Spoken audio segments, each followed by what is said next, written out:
कार्यक्रम के पुण्यार्चक हैं आचार्य श्री वसुनंदी वर्षा योग समिति फरीदाबाद 2025। अध्यक्ष पंकज जैन, उपाध्यक्ष वीपी जैन, उपाध्यक्ष प्रदीप जैन, महामंत्री भूपेश जैन, मंत्री अंकित जैन, मंत्री पारस जैन, सह मंत्री अनुज जैन, कोषाध्यक्ष अमित जैन, सह कोषाध्यक्ष हितेश जैन। प्रत्येक धर्मात्मा जीव इस संसार से पार होना चाहते हैं और संसार से पार होने का मतलब है मोक्ष। वह मोक्ष के लिए पुरुषार्थ भी करता है, धर्म ध्यान भी करता है, त्याग तप भी करता है, संयम साधना करता है। लेकिन इतना कुछ करने के बाद भी उसके मन में कभी जिज्ञासाएं आती हैं, सवाल आते हैं। कभी कभार मन में हिचकोले से होते रहते हैं, उठते रहते हैं और उन जिज्ञासाओं का समाधान अगर प्राप्त हो जाता है तो धर्मात्मा अपनी गति से धर्म के मार्ग पे बढ़ता रहता है। मन में सवाल आता है कि संसार में भटकने का कारण क्या है। एक महात्मा जी थे और एक नगर से दूसरे नगर भ्रमण करना, वनों में, जंगलों में, पहाड़ों पे रहना, क्षेत्रों पे रहना, ये महात्मा लोगों का कार्य हुआ करता है। महात्मा जी भ्रमण कर रहे थे। घटना ये घटी कि उन्होंने देखा नगर के किनारे पे एक छोटी सी झुग्गी बनाकर एक महिला रह रही थी। वो कोई क्रिया कर रही थी। महात्मा जी उसको देख करके आश्चर्य हुए, कैसी क्रिया है। अटपटी सी क्रिया थी, महिला का हिलना। दूर से देख रहे थे तो धुंधली क्रिया थी, दिखने में नहीं आ रहा था। महात्मा जी निकट पहुँचे तो वहाँ जाके देखा एक महिला कुछ गेहूँ को, दानों को एक गड्ढे में डाल रही है और उसको घुमाती है और घूमने के बाद वो दाने एक चूर्ण बन के निकल जाते हैं, पाउडर बन के। महात्मा जी ने उससे पूछा ये कौन सी क्रिया है, तो उस महिला ने बताया कि गेहूँ पीसने की क्रिया है। गेहूँ इस पाट में जाता है, ये दो पाट बने हैं, इन दो पाटों में पिस कर के गेहूँ आटा बन जाता है। महात्मा जी चिंतन, सोच विचार में पड़ गए, चिंतन करने लगे। उनकी आंखों से आंसू निकल गए और वो कहने लगे, उनका बेटा साथ था। उन्होंने पूछा क्या हुआ पिताजी, रो क्यों रहे हो? तो पिताजी बोले, चक्की चलती देख कर दिया कबीरा रोए, दो पाटन के बीच में साबत बचा ना कोई। उनका बेटा कमाल उनके साथ था। वो जान गया पिताजी का चिंतन, क्या विचार क्या बन रहे हैं। संसार की दशा है यही, दो पाट हैं, एक संसार और एक मोक्ष। और इन दो पाटों के बीच में फंस कर के हम आप जैसे कितने पता नहीं प्राणी हैं जो इस दो पाटों में पिस जाते हैं। दुर्गतियों में भ्रमण करना, चारों गतियों में भ्रमण करना, नरक और स्वर्ग के सुख दुखों को भोगना और उनमें ही हम अटक के रह जाते हैं, पिस के रह जाते हैं। महात्मा जी ने चिंतन किया और उनका बेटा उनको समझाने लगा। बेटा भी बेटा ही था। उनके बेटे कमाल ने कहा कि पिताजी चक्की चले तो चलन दो, तुम काहे को रोए। चाकी चले तो चलन दे, तू काहे को रोए। लगा रहे इस कीली से बाल ना बाका होए। चक्की जब चलती है, गेहूँ डाले जाते हैं तो उसमें कीली होती है। कुछ दाने उस कीली में अटक के रह जाते हैं, बाकी नीचे पहुंच जाते हैं और उन पाटों में पिस कर के आटा निकल के आ जाते हैं। कुछ माता बहनें कहती हैं चक्की में आटा पीस रहे हैं। चक्की में आटा नहीं, गेहूँ पिसता है। गेहूँ पिसने के बाद आटा बनता है। लेकिन जो गेहूँ कीली से लगे रहते हैं वो बच जाते हैं। ऐसे ही संसार में दो पार्ट हैं, मोक्ष और संसार। बीच में एक कीली है, वो है गुरु, जिनके माध्यम से कल्याण होता है। मानुभाव, संसार में भटकने का क्या कारण है? कभी कभार मन में विचार आता है कि हमने इतने त्याग कर दिए, तप कर रहे हैं, साधना कर रहे हैं, संयम का पालन कर रहे हैं, व्रत उपवास कर रहे हैं, पूजा पाठ कर रहे हैं, अभिषेक कर रहे हैं। धर्म की कोई क्रिया ऐसी नहीं है जो हमने नहीं करी हो। तीर्थ क्षेत्र पे यात्रा भी की है, साधु के प्रवचन भी सुनते हैं, लेकिन कोई काम ऐसा है जिसमें हम संसार में भटकते हैं और जब इस संसार का चिंतन करते हैं, 7 नरक, 2.5 द्वीप, मनुष्य लोग जिसे कहते हैं, 16 स्वर्ग और उसके साथ साथ सर्वार सिद्धि तक के स्वर्ग, इनमें हम देखते हैं कि कैसे कैसे सुख हैं, कैसे कैसे दुख हैं, इनमें हम भ्रमण कर चुके। तो कभी मन में विचार आता है कि जो संसार में भटकने का कारण है, उस कारण को ही अगर समाप्त कर दें तो हमें ये सारी क्रियाएं नहीं करनी पड़े। वो कारण कौन सा है? हमारी कई जिज्ञासाएं ऐसी हैं जो हम नहीं जानते, हमें पता ही नहीं है उनके सवालों के जवाब, लेकिन गुरु के माध्यम से वो सवालों के जवाब मिल जाते हैं। चाहे वो गुरुओं के माध्यम से शास्त्र रचे गए हों या वो उनके माध्यम से मांगलिक क्रियाएं, उपदेश, प्रवचन, इनके माध्यम से हमारी बहुत सारी जिज्ञासाएं शांत हो जाती हैं। महानुभाव पूज्य आचार्य भगवंत पूजपाल स्वामी जी स्टॉक देश में 11वें नंबर की कारिका में हमें हमारी जिज्ञासा का समाधान बता रहे हैं। एक बार देख लेते हैं वो क्या लिख रहे हैं। राग देश दयी दीर्घ नेत्राकर्षण कर्मणा अज्ञानात् सुचिरम जीवा संसाराब्दो भ्रमत्सो। यहाँ आचार्य भगवान लिख रहे हैं, राग देश दयी दीर्घ नेत्राकर्षण कर्मणा, चिरकाल से यह जीव अज्ञानात् सुचिरम जीवा, चिरकाल से यह जीव अज्ञान के द्वारा संसार समुद्र में राग देश रूपी 2 रस्सियों से मथनी की तरह घूम रहा है, भ्रमण कर रहा है। अगर संसार में भटकने का कारण है तो हमारा राग देश। आचार्य भगवान पूजपाल स्वामी जी की बात को समझ ले, वो क्या कहना चाह रहे हैं। 4 चीज़ें बता रहे हैं जिनके माध्यम से हम इस संसार से पार भी हो सकते हैं, और अगर हम उनमें अटके रहे तो इस संसार में भटक भी सकते हैं, रह भी सकते हैं। पहली बात बता रहे हैं, हमारा अज्ञान। अगर इस संसार में हम भटके हैं, अटके हैं, तो हमारा अज्ञान हमें भटका रहा है।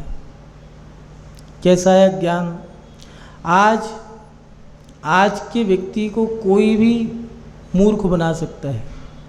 पहले के लोग, पहले इतिहास उठा के देखें तो पहले टीवी नहीं थी, ना टीवी थे, ना पेजर था, ना मोबाइल था, ना लैपटॉप थे, कोई ये व्यवस्थाएं नहीं थी सारी, और उसका लाभ भी था। लाभ ये था कि लोग ग्रंथ पढ़ते थे, स्वाध्याय की गद्दियाँ हुआ करती थी। प्राय करके सभी नगरों में, महानगरों में गद्दियाँ बनी हुई है आज भी, भट्टारक की नसियाँ जिसे कहते हैं। चाहे वो भट्टारक की नसिया दिल्ली हो, चाहे भट्टारक की नसिया जयपुर हो, चाहे भट्टारक की नसिया अजमेर हो, चाहे भट्टारक की नसिया उदयपुर हो, प्रत्येक प्रांत में, प्रत्येक महानगर में एक नसिया हुआ करती थी, उसमें भट्टारों की गद्दियाँ हुआ करती थी, और उस गद्दी के माध्यम से धर्म ध्यान हुआ करता था। प्रातःकाल, मध्याह्न काल और संध्यान काल, इन 3 समय स्वाध्याय हुआ करता था। लोग उस स्वाध्याय में आया करते थे, प्रथमान योग के ग्रंथों का वाचन होता था। रामायण जो पद्म पुराण में दिए, जब वो वाचन होती थी तो ऐसा लगता था एक पिक्चर सी चल रही है, लोग उसमें बैठा करते थे। जिज्ञासा रहती थी, अब क्या होगा, अब क्या होगा, चलो दोपहर को पता लगेगा।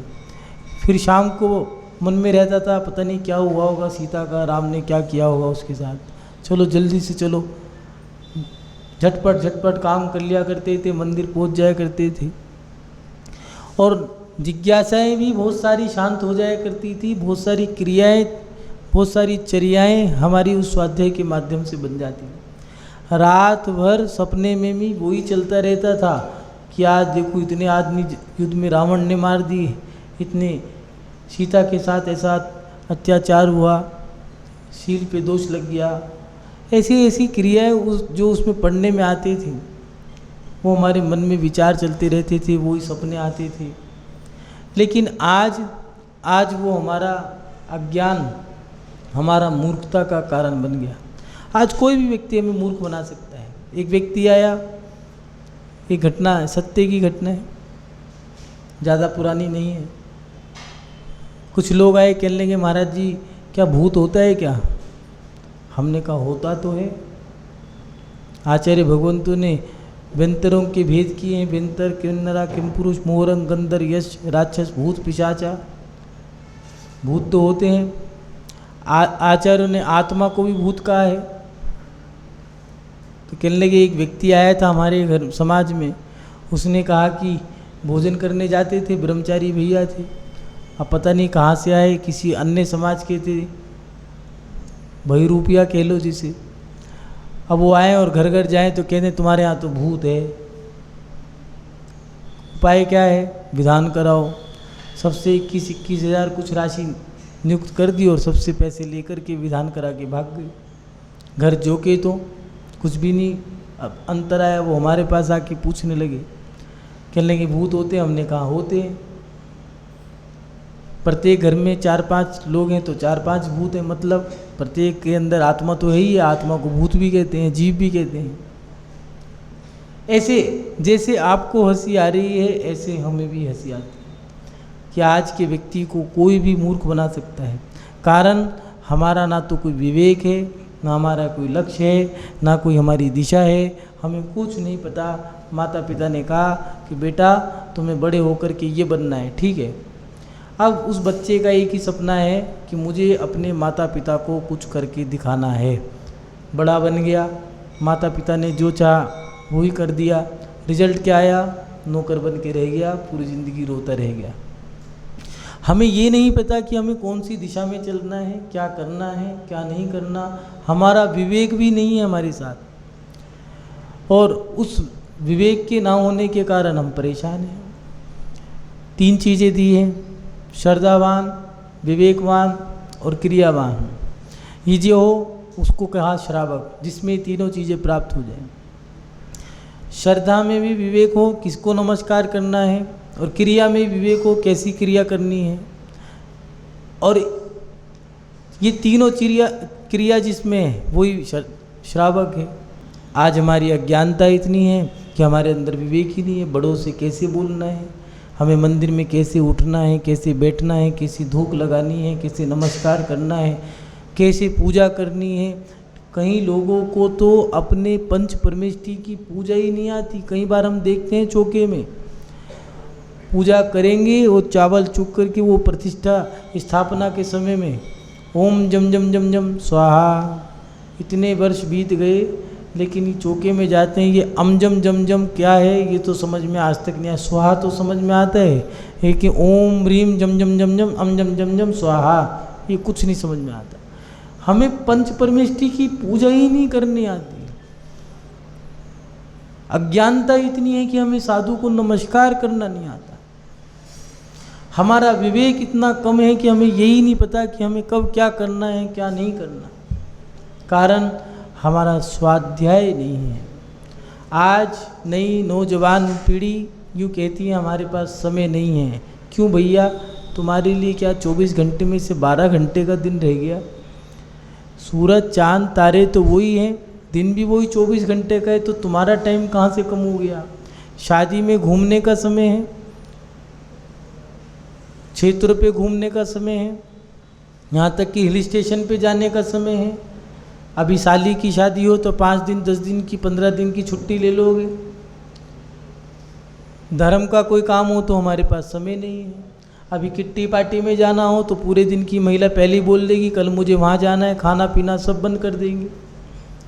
ये हमें यही नहीं पता कि हम क्या करें। आज का व्यक्ति अज्ञानता के कारण जी रहा है और उसके अंदर यही नहीं पता उसे मैं गलत क्या कर रहा हूँ, सही क्या कर रहा हूँ। Mobile, WhatsApp, Facebook, Twitter, Instagram, reels देखने का समय है, फेसबुक चलाने का समय है, मोबाइल लैपटॉप चलाने का समय है। माँ बाप भी परेशान हैं, बच्चे 11 बज गए, 12 बज गए, 1 बज गया, 2 बज गए तब भी नहीं सो रहे। टीचर परेशान है, बच्चे खुद परेशान हैं कि बीमारी लग जाएगी, और लगी भी है। ज़्यादा सोने से कमर रीढ़ की हड्डी की बीमारी होती है, और कम सोने से शुगर की बीमारी होती है, इसे मधुमेह का है। और आज हो रहा है, हर दूसरे तीसरे चौथे घर के अंदर शुगर का पेशेंट मिल जाएगा बड़ी सरलता से। मंदिर में अभिषेक करने वाले पुजारी 10 हैं और शुगर के उनमें से 10 में से 8 पेशेंट निकल जाएंगे शुगर के। रिजल्ट हमारे सामने है। हमारी अज्ञानता हमें मूर्ख बना रही है और हम चाह कर के भी उस अज्ञानता को दूर नहीं कर रहे हैं। हमारे पास समय पूरा है, ऐसा नहीं है। ये तो एक टोपी पहनाने वाली बात है महाराज जी, या फिर कोई किसी व्यक्ति से कह दें समय नहीं है। क्यों? समय तो सब है, अपने मतलब का पूरा समय है, लेकिन जिसमें हमारी रुचि नहीं है उसके लिए समय नहीं है। वो क्या है? हमारा धर्म, अज्ञानता। इस अज्ञानता के कारण हम इस संसार में भटक रहे हैं। दूसरी बात बताइए, आचार्य पूजपा स्वामी जी कह रहे हैं राग। इस राग के कारण हम परेशान हैं, इस राग के कारण हम दुखी हैं।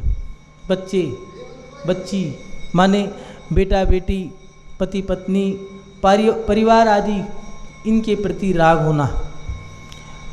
उम्र बड़ी है, 20 से 40, 40 से 60, 60 से 70 साल के हो गए, 80 साल के हो गए। विचार करो कि उम्र तो बढ़ गई लेकिन राग घटा या बढ़ा है?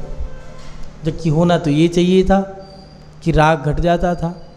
पहले परंपराएं ये थी, जैसे जैसे उम्र बढ़ती थी वैराग बढ़ता था, और जैसे जैसे उम्र छोटी होती थी तो चंचलता, बचपना भी 12-13 साल तक तो बच्चे ऐसी नंगे खेलते थे, करधनी पहना दिया करते थे, पायल होती थी, जहाँ भी खेल रहे पता लग जाता था। लेकिन अब ना तो बचपना रहा, ना लड़कपन रहा। माता पिता भी परेशान है। माता बहनें कहती हैं महाराज जी छोटे छोटे बच्चे लेके आएंगे, कहेंगे महाराज जी बड़े दुखी करते हैं, परेशान बहुत करते हैं, शैतानी करते हैं। अब भैया बच्चा शैतानी नहीं करेगा तो बाप करेगा क्या? और जब तुम्हें पता है बच्चे शैतानी करते तो पैदा क्यों किए? पहली बात तो एक ही करने लग गया, उसमें भी एक में भी दुखी है। समस्या ये है कि हम अपने राग के कारण परेशान हैं। राग घटा नहीं रहे हैं, राग बढ़ा पूरा रहे हैं। 80 साल की उम्र में भी एक ही इच्छा है कि हे भगवान मैं अपने पोते की शादी देख के चला जाऊं, एक विवाह और हो जाए मेरे सामने। क्यों भैया? जितने अभी इतने हुए हैं उससे पेट नहीं भरा क्या खा खा के? लेकिन हमारी इच्छाएं पूरी नहीं हो रही। हमारा राग जो है उसमें हम डूबे हुए हैं। बेटा बेटी, पति पत्नी, कुटुंब परिवार, घर मकान परिवार दुकान, इनके प्रति हमारा राग छूट नहीं रहा। और तीसरी बात बताई द्वेष, हमारा आपसी बैर भाव। परिवार छोटे हैं लेकिन प्रेम कम है। पहले परिवार बड़े होते थे, एक घर में 5-7 लड़के, 4-5 लड़कियां, अकेली एक परिवार की पूरी क्रिकेट की टीम खड़ी हो जाया करती थी। शादी होती थी तो अपनी एक बारात तो अपनी खड़ी हो गई, 2-4 बसों की तो ज़रूरत ही नहीं है। आज भीख मांगनी पड़ती है, भैया कार्यक्रम कर रहे हैं, आप आ जाओ, आप आ जाओ, सम्मान करा देंगे, आपके रहने की, खाने की, रुकने की सारी व्यवस्थाएं हैं और आपको ऊपर से प्रशस्ति सम्मान भी मिलेगा, आ जाओ। क्यों? भीड़ बढ़ जाए। अपनी तो है ही नहीं है, अपनी भीड़ तो है ही नहीं है। दूसरे की जगह से इकट्ठा कर करा के जैसे जैसे तमाशा दिखाने के लिए, अपनी इज्जत बचाने के लिए कछु तो करना पड़ेगा। और फिर खर्चा दिखा रहे हैं कि इतना खर्चा हो गया, अब क्या करें? रिजल्ट हमारे सामने है। हमने, बनिया ने जो अपने लाभ के लिए था वो स्वीकार कर लिया। हम दो हमारे दो, कोई करे या ना करे, अपन ने तो स्वीकार कर लिया है। क्यों? खर्चा बचे, लेकिन रिजल्ट हमारे सामने है। हमारा देश हमें परेशान कर रहा है। हमारा आपसी बैर, ये बैर भाव जो हैं, परिवार छोटे हैं लेकिन प्रेम नज़र नहीं आता। पहले बड़े थे, अच्छे थे, बड़े परिवार थे तो उसमें एक साथ बैठना 50-50, 60-60, 70-70 लोग एक एक परिवार में थे। आज भी कई जगह ऐसा नहीं है बिल्कुल ही लुप्त हो गया हो, ऐसा नहीं है। कई जगह तो हैं बड़े बड़े परिवार, आज भी 40-50 लोग एक ही रसोई में, एक ही चूल्हे पे भोजन करते हैं। वो कहते हैं कि महाराज जी कितना आनंद आता है, वो थाली से उठा उसी थाली में हमने कर लिया, इस थाली में हमने कर लिया। कभी रोने का मन करता है तो उसके पास जाके बैठ गए, हंसने का मन करता है तो उसके पास जाके बैठ गए, खर्चा करना है तो कभी उनसे मांग लिया, कभी आपस में कोई बात थी तो आपस में सुलह कर करा के मिटा दिया। कोई बेटा बच्चा कोई खराब भी निकल जाया करता था कोई गंदी संगति या कोई अपंग है तो पूरा परिवार मिलकर के उसे सहन कर लिया करते थे। लेकिन आज छोटे छोटे परिवार होने के कारण भी घरों के अंदर उतना प्रेम है नहीं। परिवार बड़े थे, प्रेम ज़्यादा था। विचार करो कि हमने छोटे परिवार तो बना लिए, कितनी संख्या है, एक सास ससुर बेटा बहू और उसका एक बच्चा, बेटा या उसकी बेटा या बेटी एक ही बच्चा, दूसरा होगा तो या तो डोनेट कर देंगे लेकिन रखेंगे नहीं। ये देखो लाभ कितना है, हानि कितनी है। हमारा राग देश हमें कैसे संसार में भटका रहा है। मैं उसके पास बैठ भी नहीं सकता क्योंकि मेरा द्वेष है, मुझे वो व्यक्ति पसंद नहीं है, मैं नहीं बोलूँगा, दूसरा कोई भी बोल ले। धर्म का काम भी हो हम नहीं बोल सकते, क्यों? क्योंकि मेरा उससे बैर है। इसको 4 प्रकार के ध्यान में आर्त ध्यान, रौद्र ध्यान जो दिए हैं उसमें दिया है, इष्ट संयोगज अनिष्ट, इष्ट वियोगज अनिष्ट संयोगज। अनिष्ट के संयोग से जैसे ही उसका संयोग प्राप्त होता है इतना दुख होता है जिसकी कोई हमें हद नहीं। अगर हमारा बैरी हमारे बगल में आके बैठ जाए तो विचार करो कि पूजा में मन लगेगा या नहीं लगेगा। लेकिन कह रहे हैं हम अपने आप को धर्मात्मा। संसार में भटकने के कारण बता रहे हैं कि हमारा अज्ञान, हमारा राग, हमारा देश हमें इस संसार में भटका रहा है। परिणाम बता रहे हैं कि तुम्हारे इन कारणों से तुम संसार बढ़ा रहे हो। बैर बांध लो, गुरु तो मात्र कह सकते हैं। आचार्य पूजपाठ स्वामी जी ने लिख दिया, मानना ना मानना आपका काम। अपना द्वेष बढ़ाना है आप बढ़ाओ, घटाना है घटाओ, आपके ऊपर है। उन्होंने तो लिख दिया। आचार्य समन्वत स्वामी जी कह रहे हैं, मैं भी, वो भी लिख रहे हैं, मैं ऐसे धर्म को कहूँगा जो उत्तम सुख को प्राप्त करा दे। अब स्वीकार करना है तो कर लो, नहीं तो मत करो। ऐसे ही आचार्य पूजपाठ स्वामी जी, आचार्य तो लिखते हैं। कोई कहता है कि देवशास्त्र गुरु हमारा कल्याण कर देंगे, 1 नंबर का मिथ्या दृष्टि है। कोई देव, कोई सच्चे शास्त्र, सच्चे देव, सच्चे गुरु कोई किसी का कल्याण नहीं करते। हम तो मात्र शिक्षा देते हैं। शास्त्रों में लिखा है, भगवान वेदी पे विराजमान कर दिए हैं और साधु मांगलिक जिसको कहते हैं प्रवचन सत्संग, उन्होंने सुना दिया है। स्वीकार करना ना करना ये तुम्हारा कार्य है। अपना देश छोड़ना है या बढ़ाना है वो तो लिख रहे हैं, ये संसार का कारण है। राम, लक्ष्मण, सीता और रावण कितने भवों तक भ्रमण करते रहे, सोचे। ये राग और यही हमारा देश हमें भटका रहा है। और अंतिम बात बता रहे हैं, आत्म कल्याण के प्रति प्रमादी होना ये संसार में भटकाने का कारण है।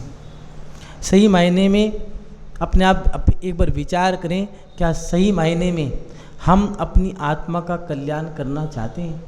सोचें, विचार करें। कई बार आप लोगों ने सुना होगा, साधु जब प्रवचन देते हैं तो संबोधन वाक्य बोलते हैं, आत्म कल्याण के इच्छुक बंधुओं, ज्ञानी महात्माओं, धर्मात्माओं, इन संबोधन वाक्य से बोलते हैं। लेकिन क्या सही मायने में आत्म कल्याण के इच्छुक हो या नहीं हो? विचार करो कि हम आत्म कल्याण के इच्छुक हैं भी है या नहीं है। आत्म कल्याण करना भी चाहते हैं या नहीं चाहते, बड़ा विचार करना पड़ेगा। हम अपने आप को धर्मात्मा मान रहे हैं, मोक्ष मार्गी मान रहे हैं, लेकिन मोक्ष मार्गी हो या नहीं हो, पहले तो यही विचार कर लो कि क्या हम सम्यक दृष्टि भी हैं या नहीं है। आचार्य भगवंत ने दिया है कि देव, शास्त्र और गुरु तीनों पर श्रद्धान करना ये सम्यक दर्शन है। गृहस्थ व्यवहार का बता दिया, निश्चय का अलग दिया है। निश्चय की बात तो हम करेंगे ही नहीं, क्योंकि आप निश्चयवादी तो हो ही नहीं, आप तो व्यवहारी हो। लेकिन पहले विचार करो कि क्या सच्चे देव, शास्त्र और गुरु इन पे श्रद्धान भी है या नहीं है। कई लोग भगवान से जुड़े हैं, कई लोग गुरु से जुड़े हैं, कई लोग शास्त्र से जुड़े हैं, लेकिन कंडीशन लगाइए जो तीनों से जुड़ा है, जिसका तीनों पे श्रद्धान है, वो सच्चा सम्यक दृष्टि है। लेकिन विचार करें, कई बार देखा गया मंदिर में साधु आए हैं, हम तो पूजा कर रहे हैं, इधर से उधर टस से मस नहीं हुए, आचार्य मोदे खड़े हैं, और अपन लोग कुर्सी पे बैठे हैं। शिवकोटि स्वामी जी ने भगवती आराधना में दिया है, जो व्यक्ति आचार्यों के आने पे खड़ा ना हो, चाहे वो उपाध्याय, चाहे साधु परमेष्ठी हो, चाहे गणनी आरिका शावक शाविकाएँ क्यों ना हो, चाहे गृहस्थ हो वो ही क्यों ना हो, अगर आचार्य आए हैं और उनके आने पे खड़े ना हो, या उपाध्याय साधु परमेष्ठी भी आए हैं, उनके आने पर उनको विनय नहीं करी, खड़े ना हुए, तो नियम से कुमरण दिया है। उसमें लिखा है भगवती आराधना में, जब विनय ही नहीं रही, सम्यक दर्शन ही नहीं है, श्रद्धान ही नहीं है, तो कुमरण तो उसका अपने आप ही होगा। विचार करें कि हमारा आत्म कल्याण के प्रति पुरुषार्थ है, हम कर भी रहे हैं या नहीं कर रहे। कहीं ऐसा तो नहीं अपने जीवन को मात्र जी रहे हों, लेकिन जीवन जी रहे हैं और जी रहे हैं। लोग कह रहे हैं बढ़िया चल रहा है, अच्छी कट रही है, सही में कट रही है या काट रहे हो, जी रहे हो या मर रहे हो? विचार करें। पहले के लोग समता, त्याग, ममता, करुणा, क्षमा भाव, ये उनके अंदर थे, उनका एक लक्ष्य था। कितनी बड़ी परंपरा थी, खेल कूद लिए, पढ़ लिए, लिख लिए, बड़े हो गए, शादी हो गई, गृहस्थी बसाने की मजबूरी थी, ठीक है, परंपरा है कि कुलाचार था अपना, आदिनाथ भगवान से जो चला रहे। आदि पुराण में जिनसेन स्वामी जी ने इसको कुलाचार कहा है, जो आदिनाथ भगवान से को हमारा कुल जो है आदिनाथ भगवान वहाँ से चलता आ रहा है, उस परंपरा का हम पालन कर रहे हैं। वो परंपरा यही है, जन्म लिया, खेल कूद, पढ़ाई लिखाई, गृहस्थी, शादी विवाह और उसके साथ बच्चे, परिवार बढ़ाना और गण पोषण काल जिसको कहा है, और उसके बाद उनको सबको व्यवस्थित करना, जिम्मेदारियाँ सौंपना, और उसके बाद त्याग करना और योग धारण करना, जिसको साधना काल का, और साधु के सानिध्य में रह के अपनी साधना करना। ये परंपरा थी राजा महाराजाओं के समय से। दशरथ महाराज दशरथ ने क्या किया, बड़े हो गए, राज्य सौंप, राज्य वगैरह सब संभाल लिया, बेटे बच्चे सब बड़े हो गए हैं, जिम्मेदारियां सौंप दी हैं, शादी विवाह सब हो गया, ठीक है, अब राज्य दे करके अब मैं जाता हूँ दीक्षा लेने की। ये तो सभी ने, हिंदू संप्रदाय हो चाहे जैन संप्रदाय हो, सब ने माना कि दशरथ जी वैरागी थे। लेकिन अपन लोग देखें कि हम आत्म कल्याण के इच्छुक भी हैं या नहीं हैं। सोचें, विचार करें कि हमारा संयम कितना है। अपने आप को धर्मात्मा कह रहे हैं, हमारे पास बड़ी बड़ी डिग्री आ गई हैं, तत्वार सूत्र में हम फर्स्ट आ गए हैं, दव्य संग्रह तत्वार सूत्र 12 साल का कोर्स भी हम कर रहे हैं। इस कार्यक्रम के पुण्यार्चक थे आचार्य श्री वसुनंदी वर्षा योग समिति फरीदाबाद 2025, अध्यक्ष पंकज जैन, उपाध्यक्ष वीपी जैन, उपाध्यक्ष प्रदीप जैन, महामंत्री भूपेश जैन, मंत्री अंकित जैन, मंत्री पारस जैन, सह मंत्री अनुज जैन, कोषाध्यक्ष अमित जैन, सह कोषाध्यक्ष हितेश जैन।